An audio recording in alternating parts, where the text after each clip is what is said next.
Today we're going to talk about something that there's not much information on out there on the internet, and that's going to be Dragonknight tanking. True tanking, as it has been in other games, is Guild Wars, World of Warcraft, except in Elder Scrolls it takes a little more active mitigation where you have to actually block and dodge on your own, and it's not just kind of a passive skill that you get.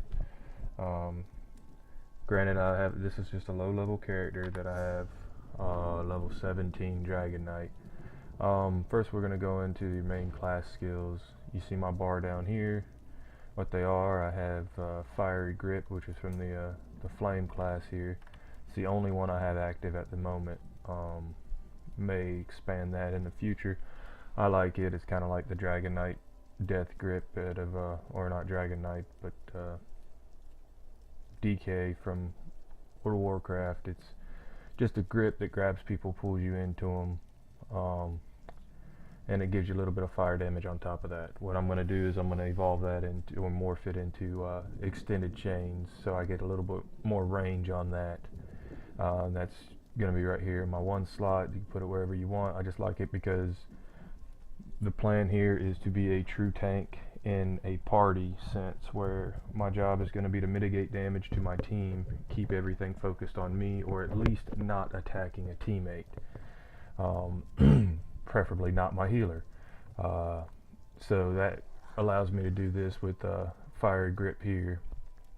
Next, you're going to see the Draconic Power, which is where most of my skills are going to come from. I have the Choking Talons.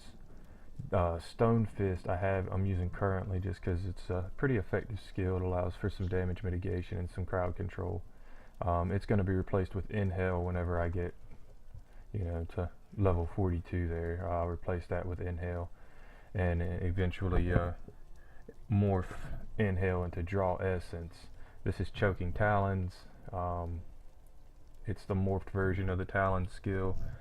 You get some damage mitigation, again, a little bit of physical damage just to help hold aggro, but it locks people down, which allows me to use my most effective taunt, which is from the Sword and Shield skill line, which we'll get to. It's Ransack. But Ransack is awesome. It deals damage, it reduces target armor, so it increases your armor, and it increases the damage that your team's going to do to the character that you hit with Ransack, and it taunts them for 15 seconds. One thing I have noticed in game is that in dungeons where there's large crowds of mobs, the taunt effect of Ransack can be delayed by about a second to 2 seconds. So if you hit them with it and they don't immediately turn and attack you, don't get discouraged. Just check it out, wait for a second, go ahead and lock them down. By the time your talons wear off, they'll be attacking you. It's just a little lag or glitch that I've noticed in the game where Ransack doesn't take effect right off the bat. Let's see here. Next, we're going to have Dragon Blood, which is going to get evolved into Green Dragon Blood, just because that's just, for me, that's the best version of Dragon Blood. It provides the most survivability and effectiveness. And then we get into Earth and Heart. Like I said, I'm using Stone Fist right now. It's a pretty nice skill. It's a good interrupt skill. If the monster you're attacking can be knocked down, some of them can't, but it's a good interrupt skill. Plus, I'm using it because the more skills you have from a specific skill line on your active bar, the faster your skills in that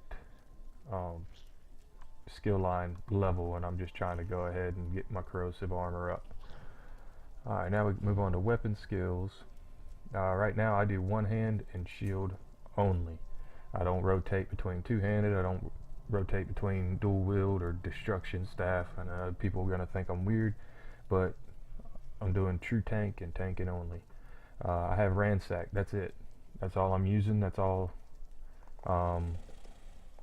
that's effective for me in a group environment. This is to be a group tank. I can solo pretty much any content. I've been leveling solo the whole time. I think everybody does. That's nothing special, but I have decent DPS, but I have great survivability, so it's not all bad. down here, I'm going to go fully passive on this. I don't see a passive here that doesn't that wouldn't pay off to go ahead and max out. Fortress, I mean, reduces the cost of blocking. That's your main damage mitigation as a tank on your straight incoming damage, is to block it yourself or avoid it altogether. So in the case that you can't avoid it, you block it, reducing the cost of that block so that you can block more damage is pretty effective for me. Plus it reduces the cost of our ransack down here, which allows us to spam it more. And then here we have sword on board, which increases our damage and block mitigation, so it reduces the damage we take when we actually successfully block an attack. That's right up what we're trying to do here. We're trying to reduce the damage coming into us while holding the mobs on us and not letting them attack our team. So increased damage will help us keep aggro on us. Deadly Bash, pretty much the same thing. We do more damage and it costs less. I love it. One thing I've noticed about Bash, I'm not sure if this is official or not, so I'm just kind of speaking out of my brain here.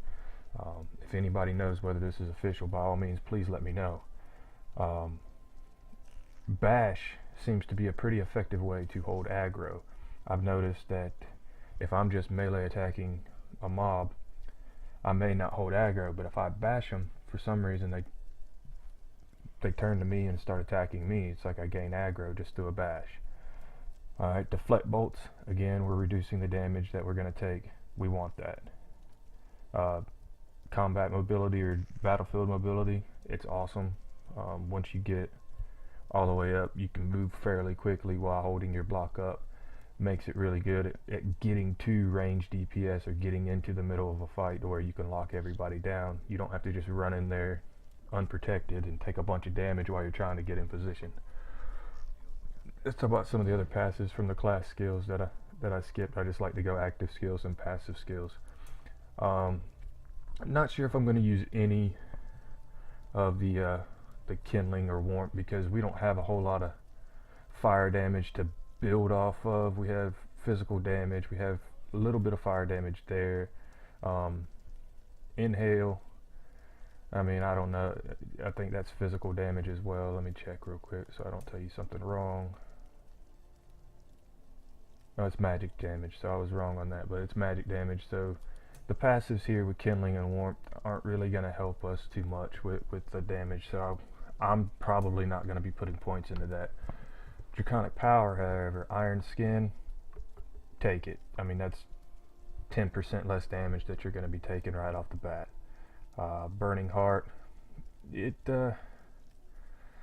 might as well take it, because Inhale and Dragon Blood are going to be your healing spells. They're going to be your self heals, so why not make them more effective? Elder Dragon, again, you're going to have 3 of these Draconic Power spells on your active bar if you follow my build, so why not go ahead and take the 6 or 12%, whatever it is, when this is maxed out. Healing increase or health regeneration increase. And then Scaled Armor, same thing. Spell resistance is going to decrease the damage that we take, so why not take it? You're going to have plenty of points to do whatever you want. I think final build, if you go around and get all the sky shards and everything, I think my buddy was telling me it's going to be like 300 points you get, so there'll be plenty of points for your build and professions and such like that. I'm not sure if I'm going to take Eternal Mountain yet. I think it'd be pretty cool, just because of the corrosive armor that I've evolved into, to be able to get an extra 2 seconds maybe out of it. It's a little over a second that I'll get by putting points into that. I might take it. I'm going to have to wait and see. Battle Roar, definitely take it.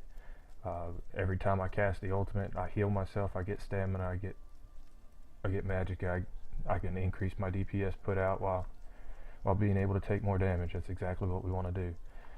Mountain Blessing, if you're going to take Battle Roar, you might as well take Mountain Blessing. The only issue is the only Earth and Heart ability that we're going to have is going to be our ultimate. So I don't really see this one paying off for us too much, because like I said, this Stone Fist is going to get replaced with Inhale, so we're not going to have one on our active abilities bar that we're going to be constantly casting, so it's not really going to help us out too much. Helping Hands restores 2% stamina when activating an Earth and Heart ability. Same thing there. We're not going to have one besides our ultimate that we're going to be activating that much. I'm a red guard, so I will be maxing out all of my racial abilities. I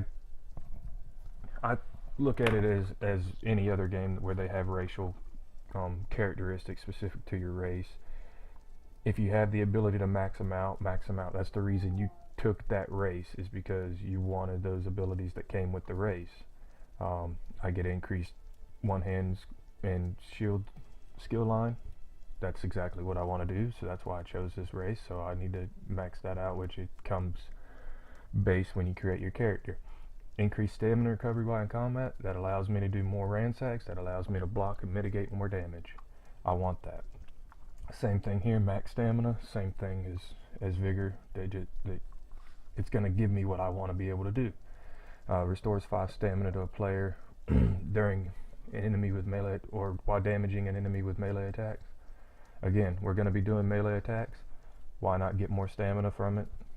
Just to where we can mitigate more damage, put out more ransacks, have more time, hold more aggro. And that's pretty much it. I don't do a whole lot of crafting. A little bit into blacksmithing, a little bit into woodworking. That's all I got for you on that. That's just so if need be, I'm questing along and I'm not getting enough armor and I'm starting to fall behind my level, I'll make my own armor, make my own shield, and move on. Other than that, guys, that's it.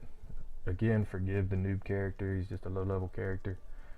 This is just some food for thought. Looking around on the internet, not seeing a whole lot on true tanking. Everybody wants to be a DPS tank with an alternate two-hander or an alternate dual wield, and they're all putting out DPS, and you watch the videos and they end up getting members of their team killed because they're not holding aggro. They're too busy trying to DPS to hold aggro. I don't believe that's a tank's job. A tank's job is to get in there, mitigate damage, stay alive, and hold aggro. Keep the other mobs off their team. By all means, hit me up. This is Badday with Beer and Peanuts Gaming.